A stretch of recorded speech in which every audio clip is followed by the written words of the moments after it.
El pozo y el péndulo, de Edgar Allan Poe. Sentía náuseas de muerte después de tan larga agonía, y cuando por fin me desataron y me permitieron sentarme, comprendí que mis sentidos me abandonaban. La sentencia, la atroz sentencia de muerte, fue el último sonido reconocible que registraron mis oídos. Después, el murmullo de las voces de los inquisidores pareció fundirse en un soñoliento zumbido indeterminado, que trajo a mi mente la idea de revolución, tal vez porque imaginativamente lo confundía con el ronroneo de una rueda de molino. Esto duró muy poco, pues de pronto cesé de oír, pero al mismo tiempo pude ver, aunque con qué terrible exageración, vi los labios de los jueces togados de negro. Me parecieron blancos, más blancos que la hoja sobre la cual trazo estas palabras, y finos hasta lo grotesco, finos por la intensidad de su expresión de firmeza, de inmutable resolución, de absoluto desprecio hacia la tortura humana. Vi que los decretos de lo que para mí era el destino brotaban todavía de aquellos labios. Los vi torcerse mientras pronunciaban una frase letal. Los vi formar las sílabas de mi nombre, y me estremecí, porque ningún sonido llegaba hasta mí. Y en aquellos momentos de horror delirante, vi también oscilar imperceptible y suavemente las negras colgaduras que ocultaban los muros de la estancia. Entonces mi visión recayó en las 7 altas bujías de la mesa. Al principio me parecieron símbolos de caridad, como blancos y esbeltos ángeles que me salvarían. Pero entonces, bruscamente, una espantosa náusea invadió mi espíritu y sentí que todas mis fibras se estremecían como si hubiera tocado los hilos de una batería galvánica, mientras las formas angélicas se convertían en güeros espectros de cabezas llameantes, y comprendí que ninguna ayuda me vendría de ellos. Como una profunda nota musical penetró en mi fantasía la noción de que la tumba debía ser el lugar del más dulce descanso. El pensamiento vino poco a poco y sigiloso, de modo que pasó un tiempo antes de poder apreciarlo plenamente. Pero, en el momento en que mi espíritu llegaba por fin a abrigarlo, las figuras de los jueces se desvanecieron como por arte de magia, las altas bujías se hundieron en la nada, mientras sus llamas desaparecían y me envolvió la más negra de las tinieblas. Todas mis sensaciones fueron tragadas por el torbellino de una caída en profundidad, como la del alma en el Hades. Y luego el universo no fue más que silencio, calma y noche. Me había desmayado, pero no pude afirmar que hubiera perdido completamente la conciencia. No trataré de definir lo que me quedaba de ella, y menos describirla, pero no la había perdido por completo. En el más profundo sopor, en el delirio, en el desmayo, hasta la muerte, hasta la misma tumba, no todo se pierde. O bien, no existe la inmortalidad para el hombre. Cuando surgimos del más profundo de los sopores, rompemos la tela sutil de algún sueño. Y, sin embargo, un poco más tarde, tan frágil puede haber sido aquella tela, no nos acordamos de haber soñado. Cuando volvemos a la vida después de un desmayo, pasamos por 2 momentos. Primero, el del sentimiento de la existencia mental o espiritual. Segundo, el de la existencia física. Es probable que si al llegar al segundo momento pudiéramos recordar las impresiones del primero, estas contendrían multitud de recuerdos del abismo que se abre más atrás. ¿Y ese abismo qué es? ¿Cómo por lo menos distinguir sus sombras de la tumba? Pero si las impresiones de lo que he llamado el primer momento no pueden ser recordadas por un acto de la voluntad, ¿no se presentan inesperadamente después de un largo intervalo, mientras nos maravillamos preguntándonos de dónde proceden? Aquel que nunca se ha desmayado no descubrirá extraños palacios y caras fantásticamente familiares en las brasas del carbón. No contemplará, flotando en el aire, las melancólicas visiones que la mayoría no es capaz de ver, No meditará mientras respira el perfume de una nueva flor. No sentirá exaltarse su mente ante el sentido de una cadencia musical que jamás había llamado antes su atención. Entre frecuentes y reflexivos esfuerzos para recordar, entre acendradas luchas para apresar algún vestigio de ese estado de aparente aniquilación en el cual se había hundido mi alma, ha habido momentos en que he vislumbrado el triunfo, brevísimos periodos en que pude evocar recuerdos que a la luz de mi lucidez posterior solo podían referirse a aquel momento de aparente inconsciencia. Esas sombras de recuerdo me muestran borrosamente altas siluetas que me alzaron y me llevaron en silencio, descendiendo, siempre descendiendo, hasta que un horrible mareo me oprimió a la sola idea de lo interminable de ese descenso. También evocan el vago horror que sentía mi corazón, precisamente a causa de la monstruosa calma que me invadía. Viene luego una sensación de súbita inmovilidad que invade todas las cosas, como si aquellos que me llevaban, atroz cortejo, hubieran superado en su descenso los límites de lo ilimitado y descansarán de la fatiga de su tarea. Después de esto viene a la mente como un desabrimiento y humedad, y luego todo es locura, la locura de un recuerdo que se afana entre cosas prohibidas. Súbitamente, el movimiento y el sonido ganaron otra vez mi espíritu, el tumultuoso movimiento de mi corazón, y en mis oídos el sonido de su latir. Sucedió una pausa, en la que todo era confuso. Otra vez sonido, movimiento y tacto, una sensación de hormigueo en todo mi cuerpo, y luego la mera conciencia de existir, sin pensamiento, algo que duró largo tiempo.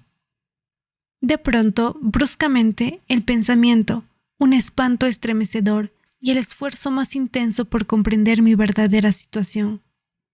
A esto sucedió un profundo deseo de recaer en la insensibilidad.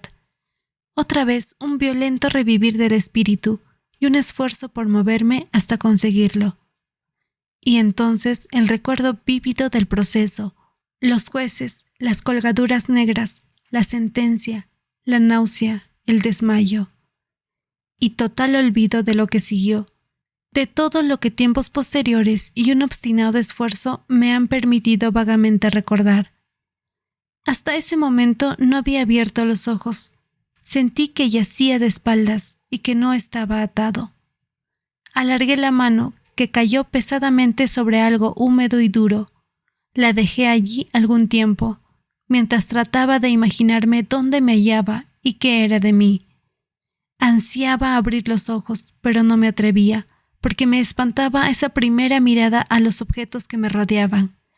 No es que temiera contemplar cosas horribles, pero me horrorizaba la posibilidad de que no hubiese nada que ver. Por fin, llenó de atroz angustia mi corazón. Abrí de golpe los ojos, y mis peores suposiciones se confirmaron. Me rodeaba la tiniebla de una noche eterna. Luché por respirar. Lo intenso de aquella oscuridad parecía oprimirme y sofocarme. La atmósfera era de una intolerable pesadez. Me quedé inmóvil, esforzándome por razonar. Evoqué el proceso de la Inquisición, buscando deducir mi verdadera situación a partir de ese punto. La sentencia había sido pronunciada. Tenía la impresión de que desde ese entonces había transcurrido largo tiempo, pero ni siquiera por un momento me consideré verdaderamente muerto. Semejante suposición, no obstante, lo que leemos en los relatos ficticios es por completo incompatible con la verdadera existencia.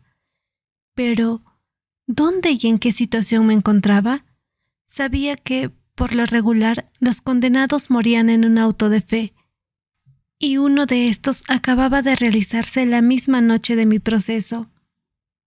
Me habrían devuelto a mi calabozo a la espera del próximo sacrificio, que no se cumpliría hasta varios meses más tarde. Al punto vi que era imposible. En aquel momento había una demanda inmediata de víctimas, y Además, mi calabozo, como todas las celdas de los condenados en Toledo, tenía piso de piedra y la luz no había sido completamente suprimida. Una horrible idea hizo que la sangre se agolpara a torrentes en mi corazón, y por un breve instante recaí en la insensibilidad. Cuando me repuse, temblando convulsivamente, me levanté y tendí desatinadamente los brazos en todas las direcciones. No sentí nada, pero no me atrevía a dar un solo paso, por temor de que me lo impidieran las paredes de una tumba. Brotaba el sudor por todos mis poros y tenía la frente empapada de gotas heladas. Pero la agonía de la incertidumbre terminó por volverse intolerable, y cautelosamente me volví adelante, con los brazos tendidos, desorbitados los ojos en el deseo de captar el más débil rayo de luz. Anduve así unos cuantos pasos, pero todo seguía siendo tiniebla y vacío. Respiré con mayor libertad. Por lo menos parecía evidente que mi destino no era el más espantoso de todos. Pero entonces, mientras seguía avanzando cautelosamente, resonaron en mi recuerdo los 1000 vagos rumores de las cosas horribles que ocurrían en Toledo. Cosas extrañas se contaban sobre los calabozos, cosas que yo había tomado por invenciones, pero que no por eso eran menos extrañas y demasiado horrorosas para ser repetidas, salvo en voz baja. ¿Me dejarían morir de hambre en este subterráneo mundo de tiniebla? ¿O quizá me aguardaba un destino todavía peor? Demasiado conocía yo el carácter de mis jueces para dudar de que el resultado sería la muerte, y una muerte mucho más amarga que la habitual. Todo lo que me preocupaba y me enloquecía era el modo y la hora de esa muerte. Mis manos extendidas tocaron, por fin, un obstáculo sólido. Era un muro, probablemente de piedra, sumamente liso, viscoso y frío. Me puse a seguirlo, avanzando con toda la desconfianza que antiguos relatos me habían inspirado.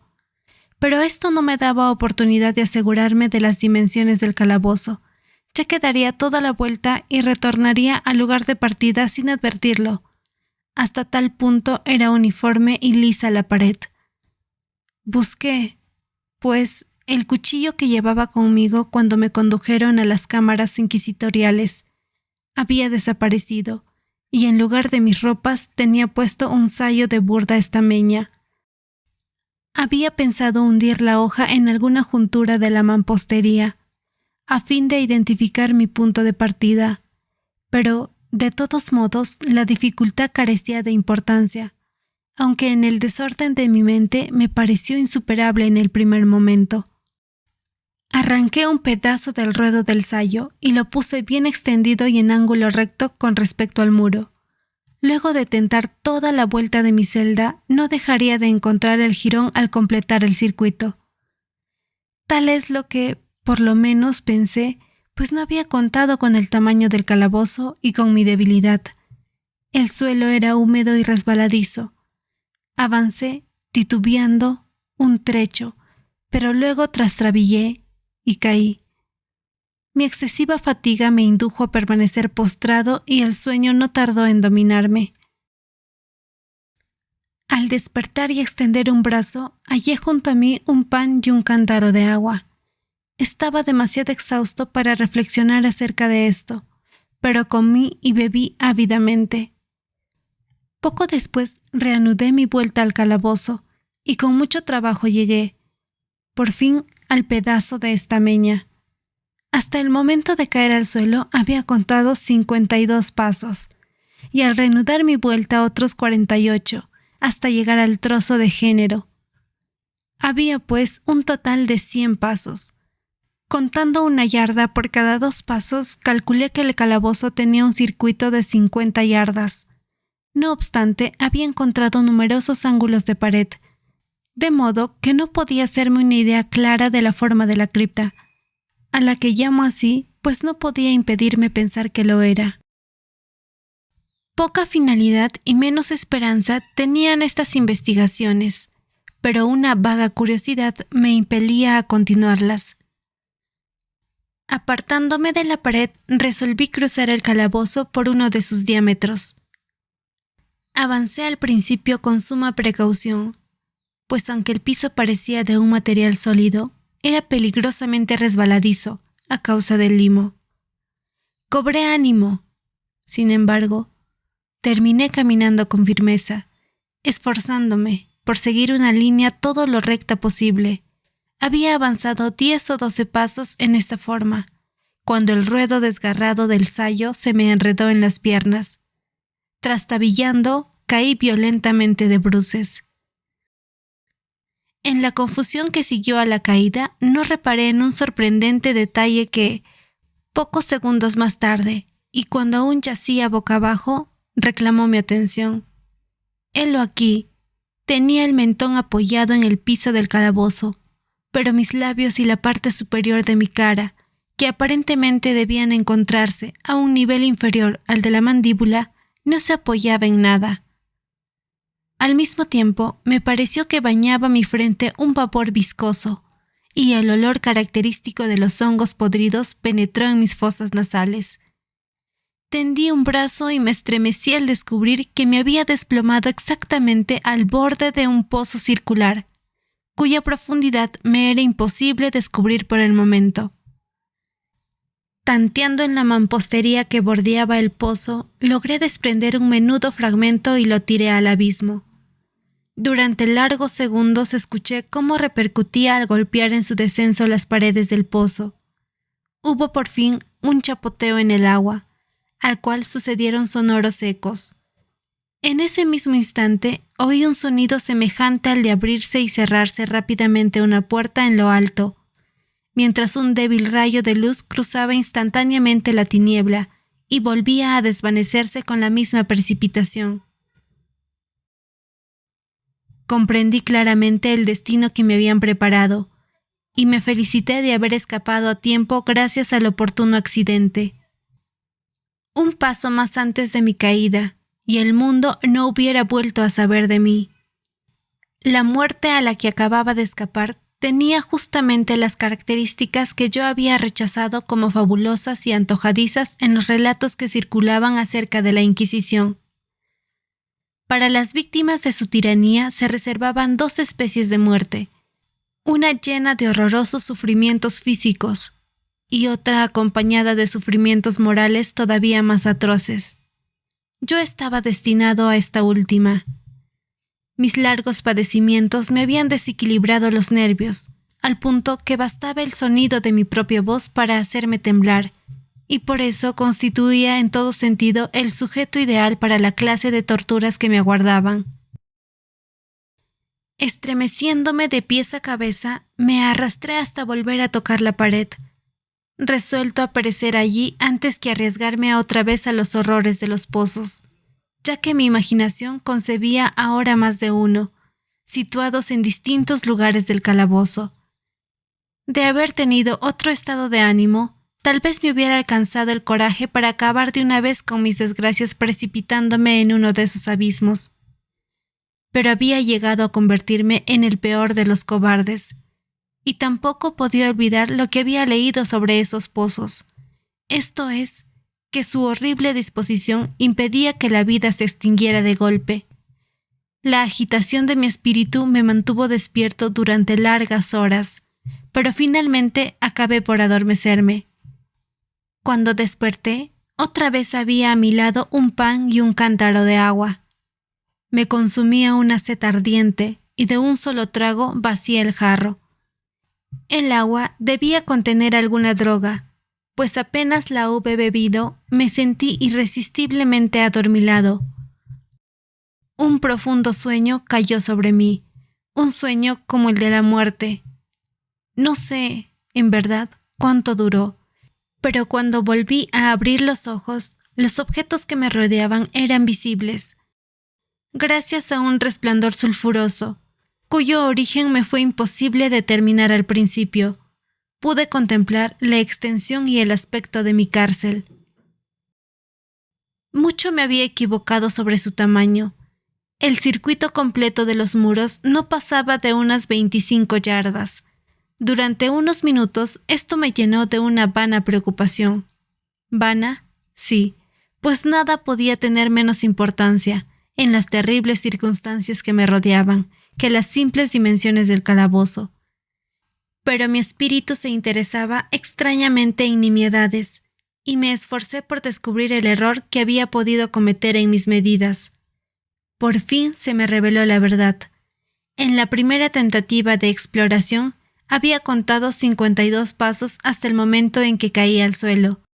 Sin duda, en ese instante me encontraba a 1 o 2 pasos del jirón de estameña, es decir, que había cumplido casi completamente la vuelta del calabozo. Al despertar de mi sueño, debí emprender el camino en dirección contraria, es decir, volviendo sobre mis pasos, y así fue como supuse que el circuito medía el doble de su verdadero tamaño. La confusión de mi mente me impidió reparar entonces que había empezado mi vuelta teniendo la pared a la izquierda y que la terminé teniéndola a la derecha. También me había engañado sobre la forma del calabozo. Al tantear las paredes había encontrado numerosos ángulos, deduciendo así que el lugar presentaba una gran irregularidad. Tan potente es el efecto de las tinieblas sobre alguien que despierta de la letargia o del sueño. Los ángulos no eran más que unas ligeras depresiones o entradas a diferentes intervalos. Mi prisión tenía forma cuadrada. Lo que había tomado por mampostería resultaba ser hierro o algún otro metal, cuyas enormes planchas, al unirse y soldarse, ocasionaban las depresiones. La entera superficie de esta celda metálica aparecía toscamente pintarrajeada con todas las horrendas y repugnantes imágenes que la sepulcral superstición de los monjes había sido capaz de concebir.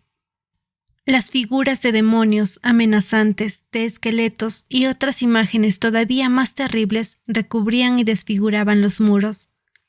Reparé en que las siluetas de aquellas monstruosidades estaban bien delineadas, pero que los colores parecían borrosos y vagos, como si la humedad de la atmósfera los hubiese afectado.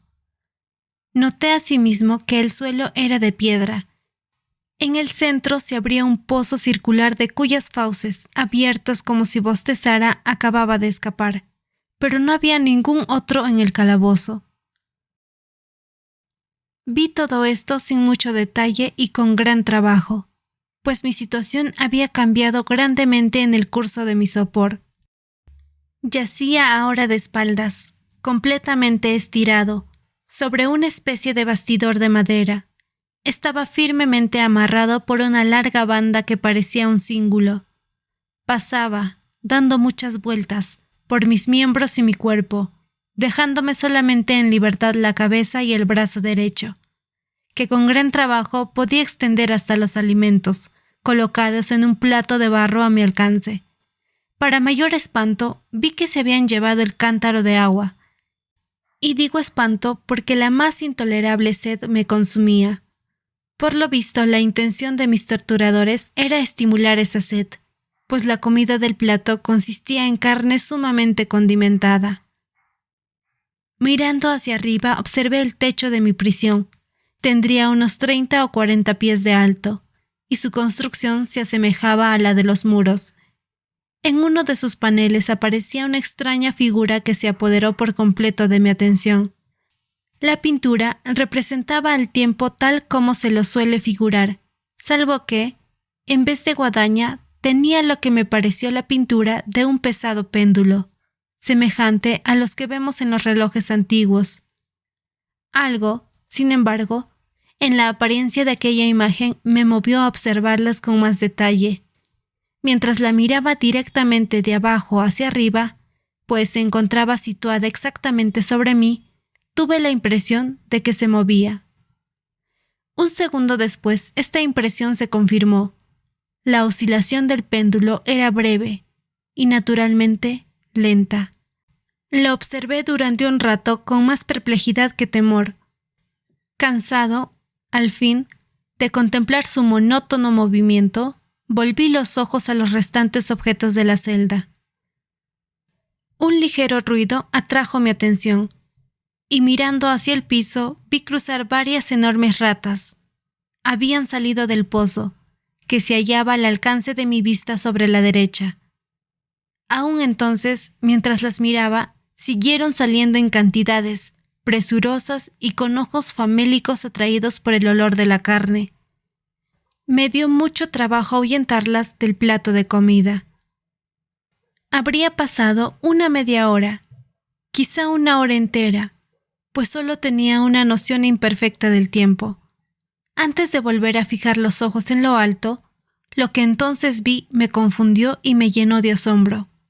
La carrera del péndulo había aumentado, aproximadamente en 1 yarda. Como consecuencia natural, su velocidad era mucho más grande. Pero lo que me perturbó fue la idea de que el péndulo había descendido perceptiblemente.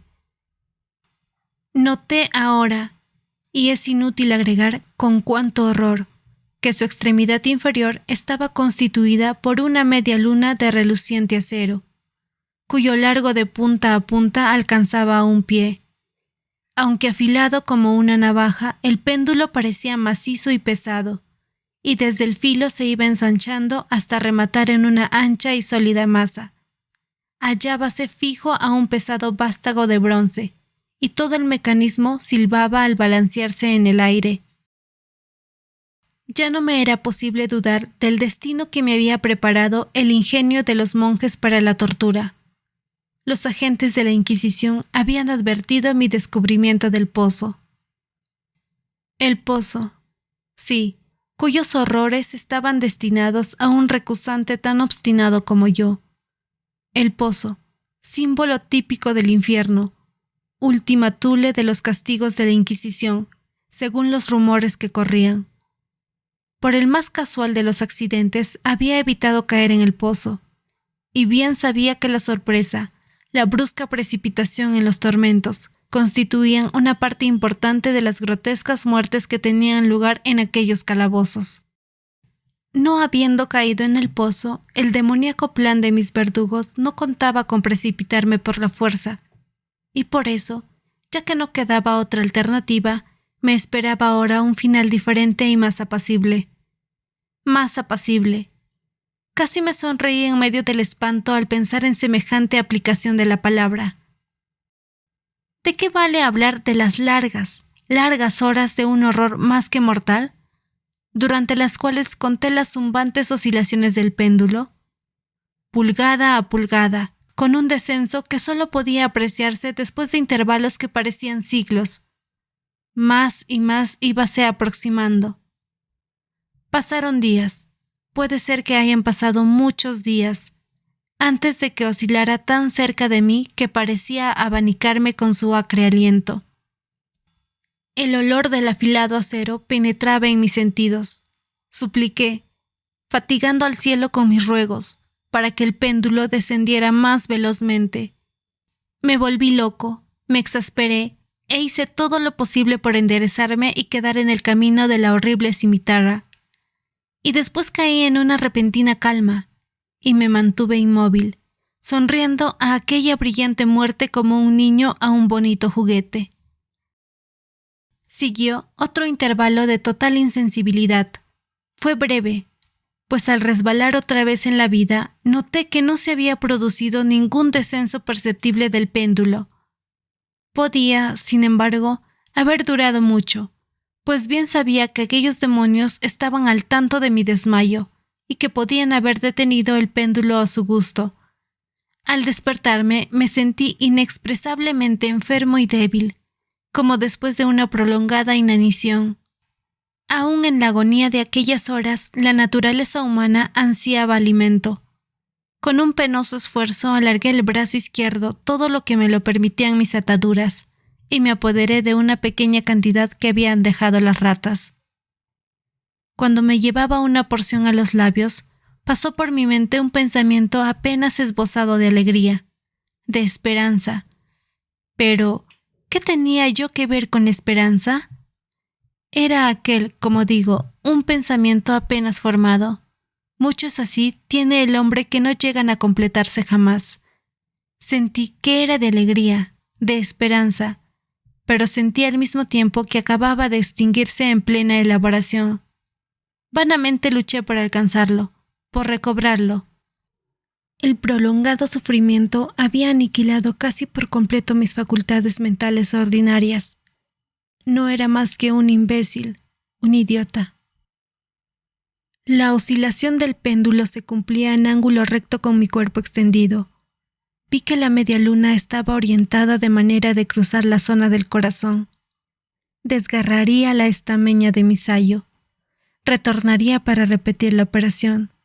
Otra vez. Otra vez. A pesar de su carrera terriblemente amplia, 30 pies o más, y la sibilante violencia de su deceso, capaz de romper aquellos muros de hierro, todo lo que haría durante varios minutos sería cortar mi sayo. A esa altura de mis pensamientos debí de hacer una pausa, pues no me atreví a prolongar mi reflexión. Me mantuve en ella, pertinazmente fija la atención, como si al hacerlo pudiera detener en ese punto el descenso de la hoja de acero. Me obligué a meditar acerca del sonido que haría la media luna cuando pasara cortando el género y la especial sensación de estremecimiento que producen los nervios el roce de una tela. Pensé en todas esas frivolidades hasta el límite de mi resistencia. Bajaba. Seguía bajando suavemente. Sentí un frenético placer en comparar su velocidad lateral con la del descenso. A la derecha, a la izquierda, hacia los lados, con el aullido de un espíritu maldito, hacia mi corazón, con el paso sigiloso del tigre. Sucesivamente reí a carcajadas y clamé, según que una u otra idea me dominara. Bajaba, seguro, incansable, bajaba. Ya pasaba vibrando a 3 pulgadas de mi pecho. Luché con violencia, furiosamente para soltar mi brazo izquierdo, que solo estaba libre a partir del codo. Me era posible llevar la mano desde el plato, puesto a mi lado, hasta la boca, pero no más allá. De haber roto las ataduras arriba del codo, hubiera tratado de detener el péndulo, pero lo mismo hubiera sido pretender atajar una luz. Bajaba, sin cesar, inevitablemente bajaba. Luché, jadeando, a cada oscilación. Me encogía convulsivamente a cada paso del péndulo. Mis ojos seguían su carrera hacia arriba o abajo, con la ansiedad de la más inexpresable desesperación. Mis párpados se cerraban espasmódicamente a cada descenso, aunque la muerte hubiera sido para mí un alivio. Inefable, pero cada uno de mis nervios se estremecía. Sin embargo, al pensar que el más pequeño deslizamiento del mecanismo precipitaría aquel reluciente, afilado eje contra mi pecho. Era la esperanza la que hacía estremecer mis nervios y contraer mi cuerpo. Era la esperanza, esa esperanza que triunfa aún en el potro del suplicio, que susurra al oído de los condenados a muerte hasta en los calabozos de la Inquisición. Vi que después de 10 o 12 oscilaciones, el acero se pondría en contacto con mi ropa. Y en el mismo momento en que hice esa observación, invadió mi espíritu toda la penetrante calma concentrada de la desesperación. Por primera vez en muchas horas, quizá días, me puse a pensar. Acudió a mi mente la noción de que la banda o cíngulo que me ataba era de una sola pieza. Mis ligaduras no estaban constituidas por cuerdas separadas. El primer roce de la afiladísima media luna sobre cualquier porción de la banda bastaría para soltarla, y con ayuda de mi mano izquierda podría desatarme del todo. Pero, cuán terrible en ese caso la proximidad del acero, cuán letal el resultado de la más leve lucha. Y luego, ¿era verosímil que los esbirros del torturador no hubieran previsto y prevenido esa posibilidad? ¿Cabía pensar que la atadura cruzara mi pecho en el justo lugar por donde pasaría el péndulo? Temeroso de descubrir que mi débil y al parecer postrera esperanza se frustraba, levanté la cabeza, lo bastante para distinguir con claridad mi pecho. El cíngulo envolvía a mis miembros y mi cuerpo en todas las direcciones, salvo en el lugar por donde pasaría el péndulo. Apenas había dejado caer hacia atrás la cabeza cuando relampagueó en mi mente algo que solo puedo describir como la informe mitad de aquella idea de liberación a la que he aludido previamente, y de la cual solo una parte flotaba inciertamente en mi mente, cuando llevé la comida a mis ardientes labios. Mas ahora el pensamiento completo estaba presente, débil, apenas sensato, apenas definido, pero entero. Inmediatamente, con la nerviosa energía de la desesperación, procedí a ejecutarlo. Durante horas y horas, cantidad de ratas habían pululado en la vecindad inmediata del armazón de madera sobre el cual me hallaba. Aquellas ratas eran salvajes, audaces, famélicas. Sus rojas pupilas me miraban centellantes, como si esperaran verme inmóvil para convertirme en su presa. ¿A qué alimento? Pensé. ¿Las han acostumbrado en el pozo? A pesar de todos mis esfuerzos por impedirlo, ya habían devorado el contenido del plato, salvo unas pocas sobras. Mi mano se había agitado como un abanico sobre el plato, pero, a la larga, la regularidad del movimiento le hizo perder su efecto. En su voracidad, las odiosas bestias me clavaban sus afiladas garras en los dedos, tomando los fragmentos de la aceitosa y especiada carne que quedaba en el plato. Froté con ellos mis ataduras, allí donde era posible alcanzarlas, y después, apartando mi mano del suelo, permanecí completamente inmóvil, conteniendo el aliento. Los hambrientos animales se sintieron primeramente aterrados y sorprendidos por el cambio, la cesación de movimiento. Retrocedieron llenos de alarma, y muchos se refugiaron en el pozo. Pero esto no duró más que un momento. No en vano había yo contado con su voracidad. Al observar que seguía sin moverme, una o dos de las más atrevidas saltaron al bastidor de madera y olfatearon el cíngulo. Esto fue como la señal para que todas avanzaran. Salían del pozo, corriendo en renovados contingentes.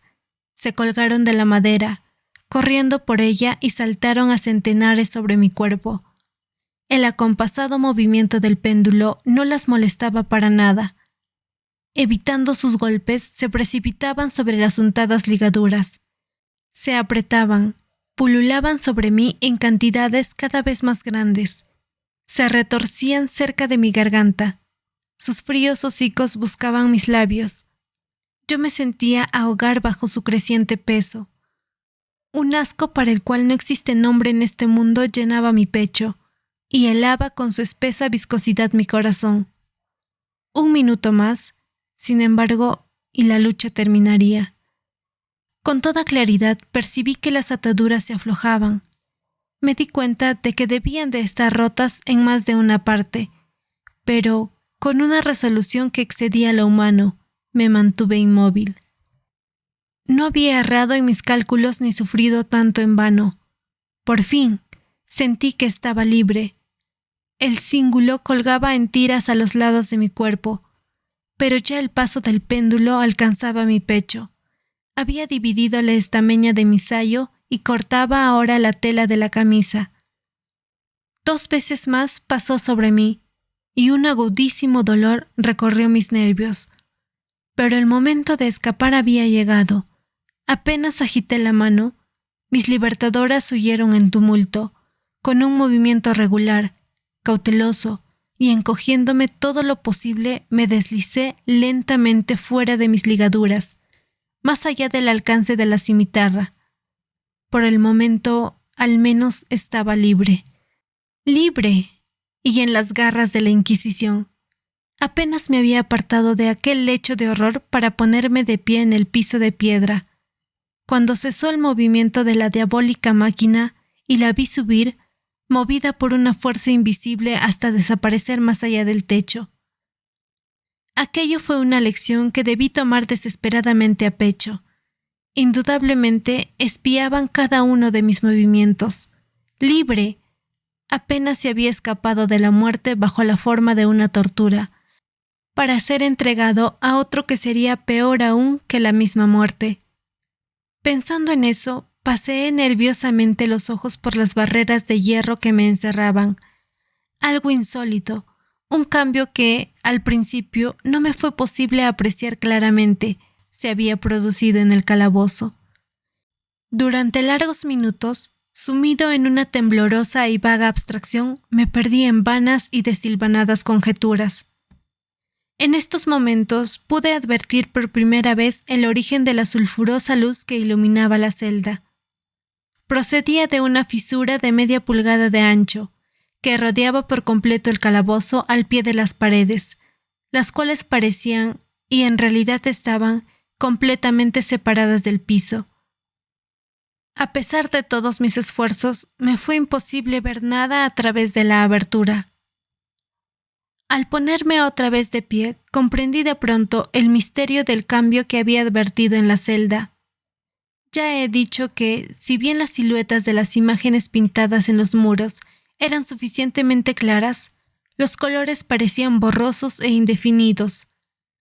Pero ahora esos colores habían tomado un brillo intenso y sorprendente, que crecía más y daba a aquellas espectrales y diabólicas imágenes un aspecto que hubiera quebrantado nervios más resistentes que los míos. Ojos demoníacos, de una salvaje y aterradora vida, me contemplaban fijamente desde 1000 direcciones, donde ninguno había sido antes visible, y brillaban con el cárdeno resplandor de un fuego que mi imaginación no alcanzaba a concebir como irreal. Irreal. Al respirar, llegó a mis narices el olor característico del vapor que surgía del hierro recalentado. Aquel olor sofocante invadía más y más la celda. Los sangrientos horrores representados en las paredes empezaron a ponerse rojos. Yo jadeaba, tratando de respirar. Ya no me cabía duda sobre la intención de mis torturadores. Los más implacables, los más demoníacos entre los hombres. Corrí hacia el centro de la celda, alejándome del metal ardiente. Al encarar en mi pensamiento la horrible destrucción que me aguardaba, la idea de la frescura del pozo invadió mi alma como un bálsamo. Corrí hasta su borde mortal. Esforzándome, miré hacia abajo. El resplandor del ardiente techo iluminaba sus más recónditos huecos. Y, sin embargo, durante un horrible instante, mi espíritu se negó a comprender el sentido de lo que veía. Pero al fin, en ese sentido se abrió paso.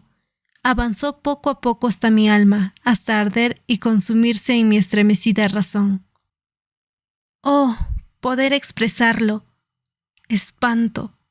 Todo menos eso. Con un alarido, salté hacia atrás y hundí mi cara en las manos, sollozando amargamente. El calor crecía rápidamente, y una vez más miré a lo alto, temblando en un ataque de calentura. Un segundo cambio acababa de producirse en la celda, y esta vez el cambio tenía que ver con la forma. Al igual que antes, fue inútil que me esforzara por apreciar o entender inmediatamente lo que estaba ocurriendo. Pero mis dudas no duraron mucho. La venganza de la Inquisición se aceleraba después de mi doble escapatoria, y ya no habría más pérdida de tiempo por parte del Rey de los Espantos. Hasta entonces mi celda había sido cuadrada. De pronto vi que 2 de sus ángulos de hierro se habían vuelto agudos, y los otros 2 por consiguiente obtusos. La horrible diferencia se acentuaba rápidamente, con un resonar profundo y quejumbroso. En un instante el calabozo cambió su forma por la de un rombo. Pero el cambio no se detuvo allí, y yo no esperaba ni deseaba que se detuviera. Podría haber pegado mi pecho a las rojas paredes, como si fueran vestiduras de eterna paz. La muerte, clamé. Cualquier muerte menos la del pozo. Insensato. ¿Acaso no era evidente que aquellos hierros al rojo tenían por objeto precipitarme en el pozo? ¿Podría acaso resistir su fuego? Y si lo resistiera, ¿cómo oponerme a su presión? El rombo se iba achatando más y más, con una rapidez que no me dejaba tiempo para mirar. Su centro y, por tanto, su diámetro mayor llegaba ya sobre el abierto abismo. Me eché hacia atrás. pero las movientes paredes me obligaban irresistiblemente a avanzar. Por fin no hubo ya en el piso del calabozo ni una pulgada de asidero para mi chamuscado y convulso cuerpo. Cesé de luchar, pero la agonía de mi alma se expresó en un agudo, prolongado alarido final de desesperación. Sentí que me tambaleaba al borde del pozo. Desvié la mirada y oí un discordante clamoreo de voces humanas. Resonó poderoso un toque de trompetas. Escuché un áspero chirriar semejante al de 1000 truenos. Las terribles paredes retrocedieron. Una mano tendida sujetó mi brazo en el instante en que, desmayado, me precipitaba al abismo. Era la del general Lasalle. El ejército francés acababa de entrar en Toledo. La Inquisición estaba en poder de sus enemigos.